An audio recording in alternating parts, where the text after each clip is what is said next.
I'm not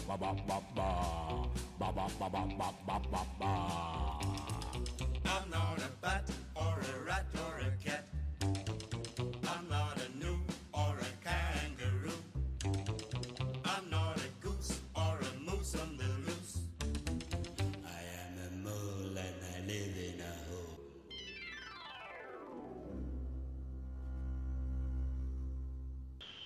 Hello everyone, welcome to the Mole Hole. I'm your host Chriz, aka The Mole, and this is my first one for the podcasts, but stick around, these should be fun. Joining me for this one is James Phoenix.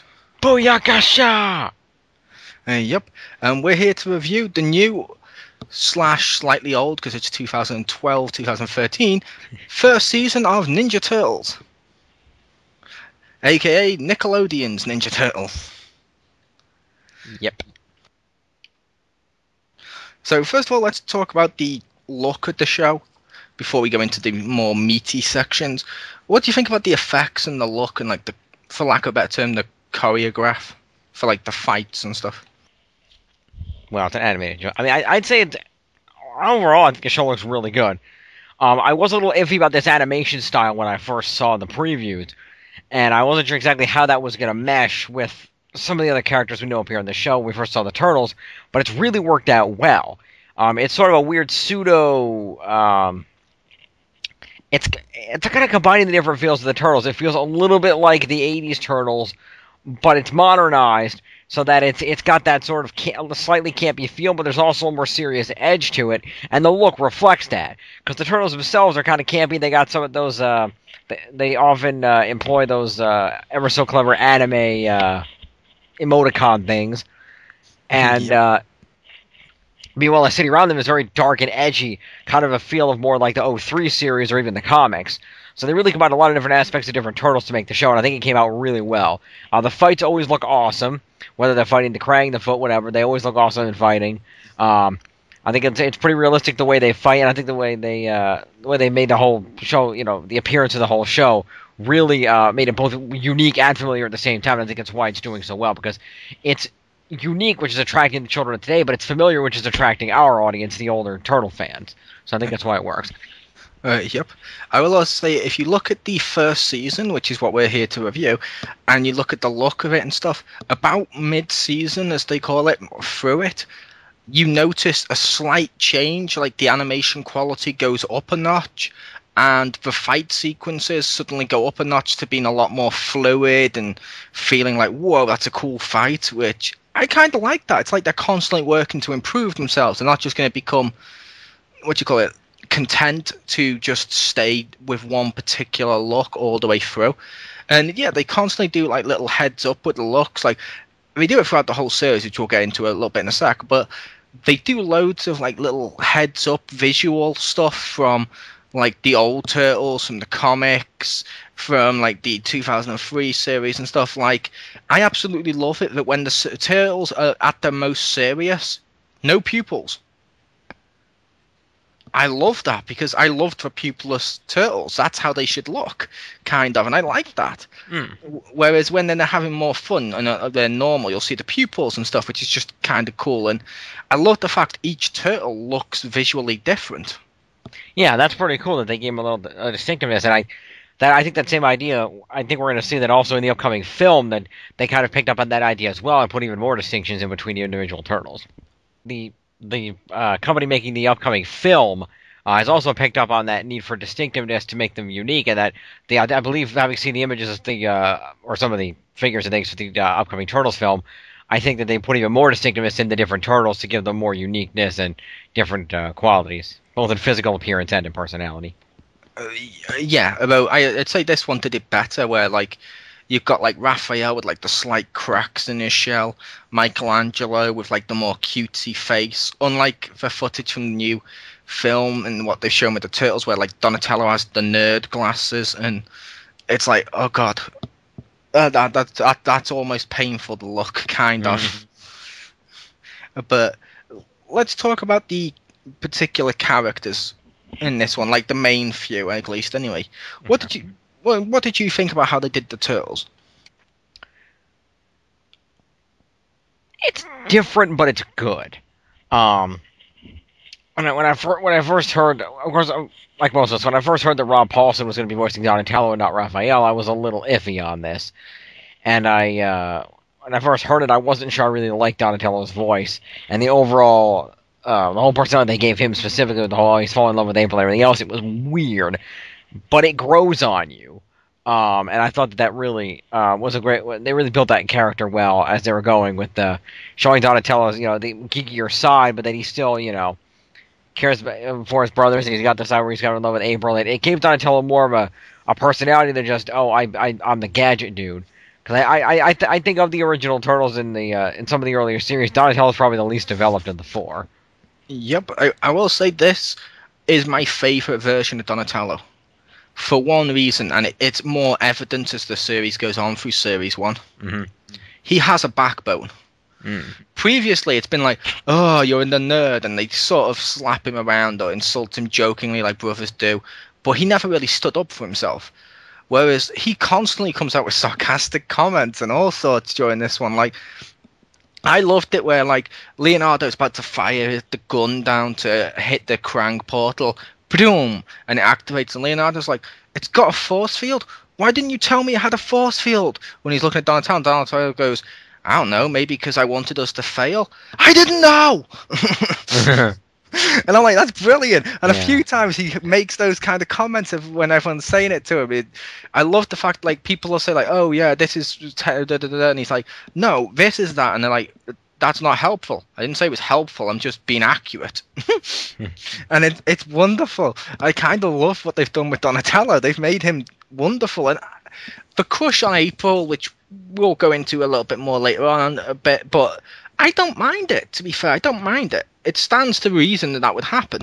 Yeah, it's like that. It's grown on me. It was weird at first, but it's grown on me as it's gone on, and it makes sense. And it makes sense based on his personality, the character of being, the nerd with the crush on the hot girl that's out of his league. It makes sense. Yeah. It's a stereotype, but it makes sense. Yeah, which we touched upon this a little bit when we did the other review for the first episode, when we touched on the Turtles characters and stuff, but I think they got Raphael right. They also played with some parts with Raphael, which I enjoy. Mm-hmm. For example, giving Raphael a fear of cockroaches in the episode with the cockroach Terminator guy was fucking hilarious. Big bad Raphael is afraid of a cockroach. It's genius. It is. Michelangelo gets some slack because I know, like, some people like Marcus out there don't like how they've made him a little dumber, and they made him more of the relaxed one. But I like Mikey in this one. He's the comic relief, which works, and also as the description of him on the DVDs say, and as they've actually they've shown in some of the episodes, he's the most gifted of all the Turtles. True. They've mentioned that before now, like the episode where Donatello's going against Michelangelo, and Donatello obviously thinks too much. The fact that Michelangelo can just do a simple backflip to avoid his attack, and Donatello's like, wait, you did a backflip? That's not what you're supposed to do in this situation. You're supposed to do this, or you're supposed to do that, and it works. And sometimes his plans are brilliant too. And yeah, the running joke of him likes to name stuff is fucking hilarious too. It is, yeah. No, Michelangelo's the best character on the show by far, and that's purely because of Craig Sipes. Yep. And Leonardo, I love what they've done with Leonardo. In the past, with Leonardo, it's been a case of, for me personally, I never liked him. It was like he was sort of like, for lack of a better term, he was just sort of there as the lead, and he was like, I'm the leader, yeah, everyone do what I say, yeah. He didn't really have much personality in a lot of the other incarnations besides being the leader. This one, he's sort of a nerd, and he's sort of he's sort of stepping up into the role of leader, and he's struggling with the responsibility. He's being motivated by watching a totally not Star Trek cartoon, and stuff like that, which I like it. Yeah. I love what they did with that. One thing that's the thing is, in past incarnations, the brothers have always been portrayed as basically being badasses. They're, they're in some manner, they're all, very similar. They're all, very talented fighters. They're all very, cool, if you will. And yes, they rib each other, but generally speaking, they all consider each other very, to be very cool. Whereas, they've always been sort of like, popular, at least to each other. Whereas in this one, it's very obvious that they're, or at least the writers are so aware that they're self-aware that they are all in one way or another nerds. Whereas in the past, they never really portrayed them as nerds before, and that's another thing that gives the show a unique edge. Is that Donatello's a nerd for the obvious reasons of being good with machines. Michelangelo is a nerd because of his love for naming things and just how sweet and innocent he is. And his video games. And his video games. Leonardo's a nerd because of the TV shows he watches and tries to emulate. And Raphael's a nerd because he hangs out with a little cutesy pet turtle. I'd say that's not why Raphael's a nerd. I'd say the reason Raphael's a nerd, he's constantly reading old vintage comic books. That's true too. Whenever you see him, I love the fact he's reading the old comic books, and then he'll insult Leonardo's show for being nerdy while reading a comic book. Yeah. But that's the main turtles. But the side characters in this, or the less than the four turtles, are also interesting too. Like Splinter. In the 80s cartoon, I'll admit, I hated making him the human first. I hated it. One of the reasons I didn't like that cartoon. But I didn't mind it in this, because unlike that one, they've actually used that to tell further stories and help make Splinter so much more and make a lot of stuff so much more personal with him. It's just wonderful. I like what they've done with Splinter. I also love Splinter constantly. He's not serious Splinter all the time. He jokes too, which is wonderful. Mm-hmm. Like, I loved his first episode, like the first episode where he's like, do you know why I made you leader? And he's like, no, because you asked. And Leonardo's like, wait, what? And he's like, there is no wrong and right answer. Any of you could have been leader. And he's like, even Michelangelo? No, that would be wrong. I remember that joke. Yeah, and I loved it with like later on. There's also jokes with Splinter. Like, he goes to Donatello, you think too much, and Donatello's like, I do. And Splinter's like, I can prove it. And he goes, how? Brace yourself for, and names this move, then completely kicks the shit out of Donatello. And Donatello's on the floor and goes, oh, that wasn't that. And he goes, no, but you thought it was.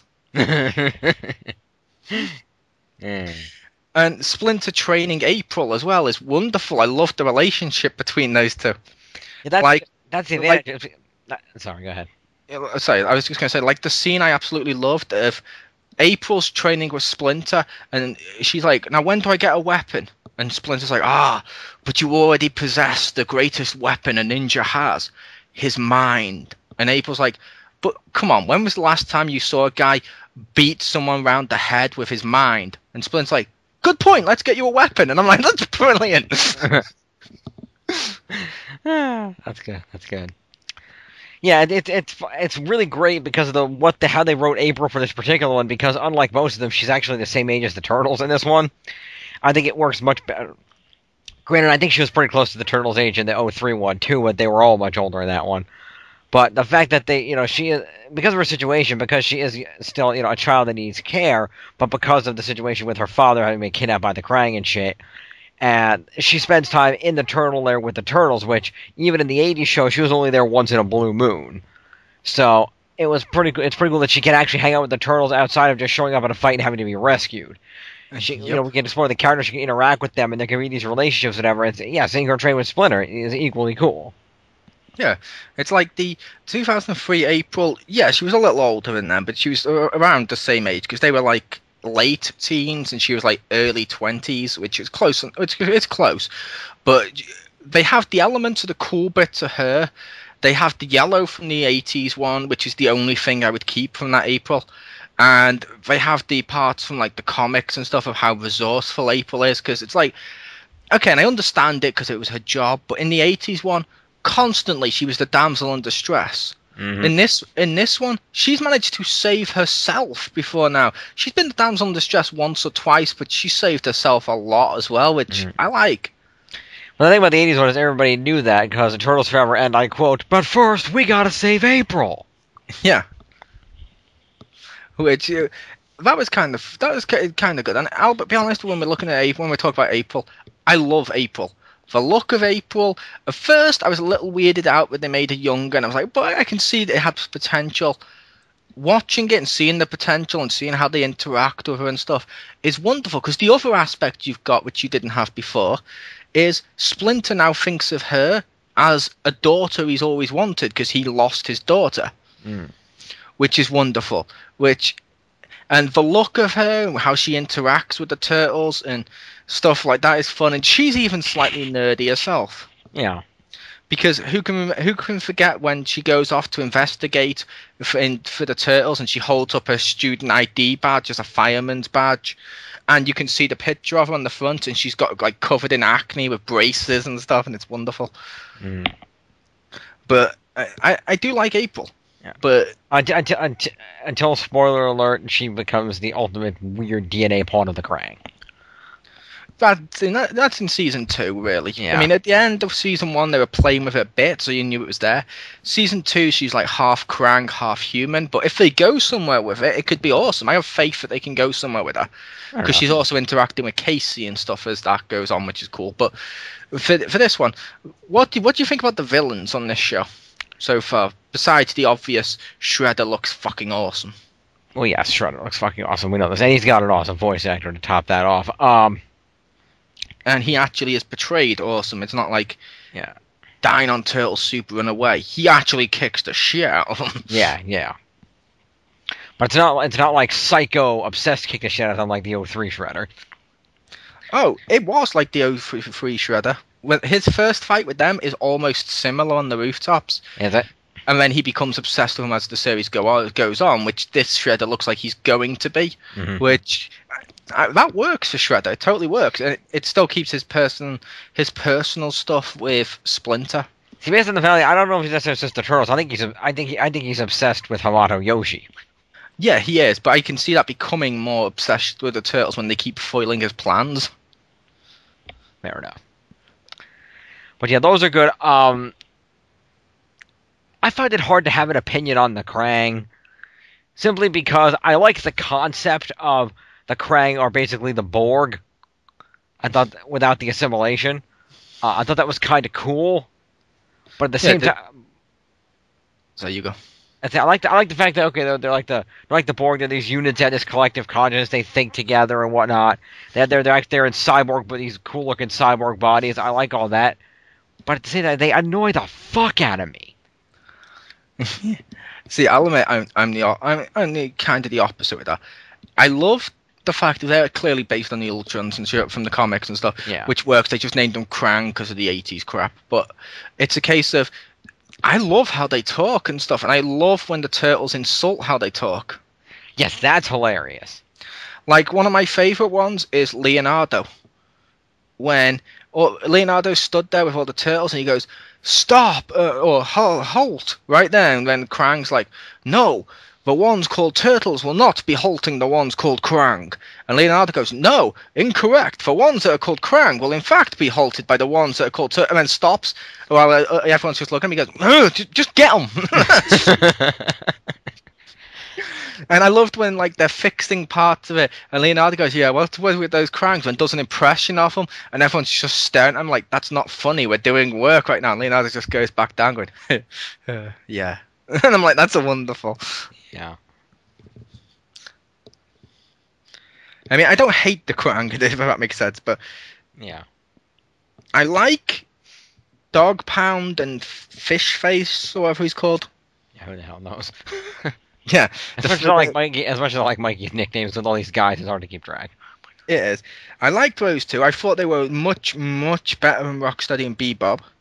They were made to be like Rocksteady and Bebop, but when was the last time you saw like Rocksteady and Bebop kick the shit out of the Turtles? I'm gonna go with never.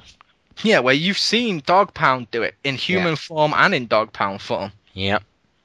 Which is kind of cool. And I love some of the look for some of the other famous villains too. Like, I'm sorry. Oh my god, I was so impressed with Rat King. I think that's season 2. I don't think I saw Rat King. Rat King season 1. In one episode, did you see the Monkey Brain episode? It sounds familiar. I feel like I might have seen that. Monkey Brain episode. Basically, he can now read people's minds and he can start fighting with the turtles and stuff like that, and he can read their minds. That's the one where Donatello learns not to think in combat that I mentioned before. And then Donatello beats him and he gets arrested and shit. A few episodes later, you see him underground in the sewer, and he's working on like perfecting his formula for mind control once again. But as he does it, there's like basically the rats chew through a cable. It swings down, blows up his lab with him around him, surrounded him by rats. And as the rats are leaving, he goes, "No, help me, help me, help me!" And it echoes. The rats stop, turn round, pull him out the fire, and you see him with like an Undertaker hat, a jacket, burns all over his face. He denounces humanity and he becomes the Rat King. And I was like, holy crap, I did not figure out that guy that we saw a few episodes ago was going to be Rat King. Did not figure that out. Well, there you go. And I loved the origin for it too. Kind of like that. I like Baxter Stockman being the butt of everyone's jokes. Or Dexter Stockboy and all the other nicknames they've used for him. Yep, that's always fun. Yep. But before I mention my favourite villain, was any other villains you liked the look of or anything like that?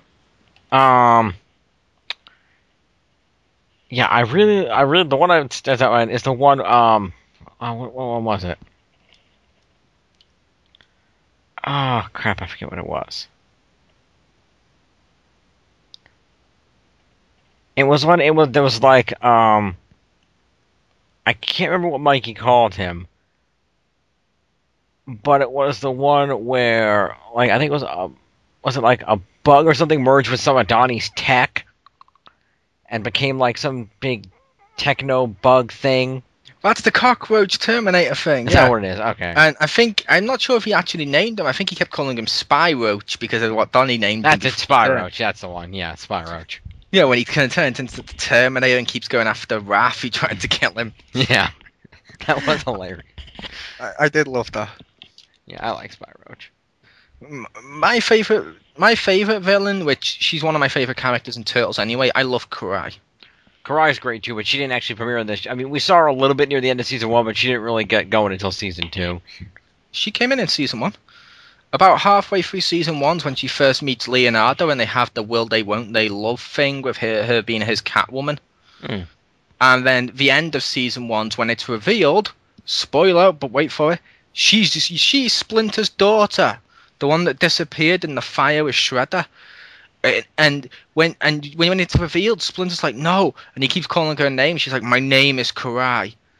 I won't let you kill my father like you did my mother. And he's like, no, but I'm your father. And she goes to fucking murder him until he runs away. And I'm like, I love what they did. And she's got this cool punk thing going on, very modern with like the blonde hair at the back and shit. She's riding like motorcycles. And I kind of love what they've kind of made her a rival for April in a lot of ways too. Like when she appears with April to go and capture April, she orders turtle soup in the restaurant and offers April some. And right as April goes to drink it, she goes, "Yeah, that's turtle soup." And you see April go, "Cry," and try and escape with a motorbike chase and shit. Nice. And I love the fact when April's like, "Yeah, but I've learnt martial arts. I can fight for myself," and goes to try and fight Karai. Like Karai says, "You're a brave one, aren't you?" and just beats the shit out of her. Yeah. Then April remembers Splinter's lesson about unbalancing her, and when April mentions her mother, throws Karai down the stairs. But it's a case of, it's wonderful what they've done with Karai. I kind of like it, because before she was sort of there and ultra serious and stuff, which I did like her. And she, like I said, she's one of my favourite characters in the franchise, but I don't hate the changes with this one, if that makes sense. But what did you think about the storylines in season 1? Of the ones that I saw, I really liked them. I thought it was really cool the way they set up a formula that the kids could easily follow, similar to the '80s show, where basically, the Turtles would be doing something in the episode, really focus on character development of the Turtles, which really lacked in the '87 show. And something related to that would some kind of weird mutant monster thing would be created, and they'd have to go fight it off. Basically, the Power Rangers formula, minus the Megazord fight. There's a monster, they gotta beat up the monster gets more Kind powerful, of. then they beat it up again and they kill it, while at the same time developing side stories regarding Karai being Splinter's daughter and the Shredder and, April's training, all this good stuff. So I thought the plot lines are really unique and they're really engaging for both adults and children, and that's what makes the show so fun. Yep. Which, like you said, it's a case of they do it well, which is good. And like you said, it's sort of the Power Ranger format, but with character development and stuff, which is cool. And I do love the idea of like the monster of the week or the tales that they have to tell that week. Like, I love the one where Dog Pound and Fish Face, or whatever he's actually called, end up having to go with the turtles and team up temporarily because of the like Baxter Stockman's plot, which goes from being more Monster of the Weekish, which it kind of was with Baxter Stockman, but it turns more into a how can villains and heroes work together, which is good. Mm. And of course, anything where the turtles had to bust into the Krang's lair was awesome. That was awesome. Like I loved the one with Karai when Karai's there helping him a little bit, and she goes, "Wait, so this is the DNA slicer?" And she's like, "Yeah." "Oh, what if I do this?" And she activates every DNA of all the animals together. It comes out, and Michelangelo's like, "Oh my god, how am I gonna name this one?" And she's like, I don't know, don't ask me. And then jumps out the window, and Leonardo's like, "I trusted you." And she's like, "I know, messed up, isn't it?" She walks off. And like Donatello says, I hate her. But then you got the monster, and fucking Michelangelo's trying to name him, and then eventually he goes, "Oh, sod it, let's just call him Justin," as he gets hit across the screen. So I like the monster Justin. He was kind of cool too. Yeah, And yeah. I like episode 1. I loved the thing with Snakeweed of, "Oh, come on, you think he'd turn into a snake?" And Raph's like, "Yeah, if you were a moron." Yeah. But yeah, the stories are good, and you got the stories of. Basically, the main stories are the Krang are trying to get April and get scientists to build a portal to invade Earth. Mm-hmm. Shredder has come back because Shredder wants to kill Splinter and everything Splinter represents, which is his family and stuff like that. The Turtles are now caught in a crosshair, and through taking out Shredder and taking out the Krang and stuff like that, they actually make the Krang and Shredder start to work together at the end, which is kind of cool. And it's not like forced either. It feels like a natural thing of, yeah, they just don't like it's like the enemy of my enemy type thing, which that totally works with like the big Technodrome at the end and stuff. And the end fight in Series 1 of Splinter v Shredder may be one of the best fucking films, maybe one of the best fights I've seen in a kid's TV show. Oh yeah, that was a great fight. That was just wonderful. It was. And yeah, you're absolutely right about the whole villains working together. I think it's unique that the Krang and the Shredder are separate rather than it being one villain entity, because it adds a unique dynamic to the show. Like, I remember near the end when they found April's father again, but he was still being secretly mind-controlled by the Krang. And he kidnapped April, and he turned April over to the Krang in exchange for the Krang doing something for Shredder. So like it was all working together, and she had or Shredder captured or gave her to the Krang, or whatever the hell it was. So it was interesting how it all kind of tied together, and they were working together to both thwart the Turtles at the same time. Yep, and I have a feeling in this series, I can kind of see. In terms of like the wrestling ones we do, I can kind of see Karai turning face. Yeah. At one point, she's going to turn face because in season 1 alone, we found out she's Splinter's daughter, which you'll have that thing to try and lure her back when she learns the truth that Shredder's lied to her all her life. Yeah. You also had the thing of the Turtles wanted to beat Shredder by any means necessary. Shredder wanted to beat the Turtles. And she was, ironically, and kind of Leonardo, but he turned his back and went with his brothers. She was kind of in the middle of being like, okay, look, I know you don't like the Turtles, and I know you don't like Splinter, but shouldn't we kind of stop this alien invasion before they kill everyone? Because then we're not going to have a world left. They're going to kill us too. And Shredder's like, that has no concern to me. And she actually goes out of the way to go around what Shredder said to find the reason that Shredder would care, which is the alien tech. And I'm like, that's kind of wonderful. I can kind of see her going good. But the theme song's good as well. I love what they did with the theme song for Series 1. And technically it continues on, but I loved that. Yeah. I loved the shell raise, and I also loved how, unlike the 80s one, where they'd pull like a blimp out their fucking ass, I love the fact it took so long for Donatello to have actually worked upon to get the fucking shell raiser. Yeah. And I love how they fail and they upgrade their weapons and stuff, which is cool. So it's literally Turtles Year One, if you will, because it's literally like their first fight on the surface. They fail because they've only been taught to fight one Individually. on one. Yeah, which kind of works, and It I did. love that. I agree. And I also love the lesson Splinter tried to teach them later on of you've become complacent in only fighting with your same style and your same weapons. You swap weapons and when they swap back and they're cheering, so Splinter confiscates their weapons, which then leads to them fighting and winning without weapons and trying to adapt, which is good because I love that stuff too. Totally. But the series, you can tell it's worked on people who have a great love of the fandom. Like, they throw in 80s references, comic references. Basically, they've taken everything from all incarnations of Turtles, mixed them all together, and made something that's unique, yet wonderful, because it still feels like Turtles. No matter what type of Turtle fan you are, there's something here for you, which is good. That's pretty good. Which means if I had to rate Series 1, and I will say, the box set-wise, when I bought the box set, disappointed by the extra features, as there was pretty much none.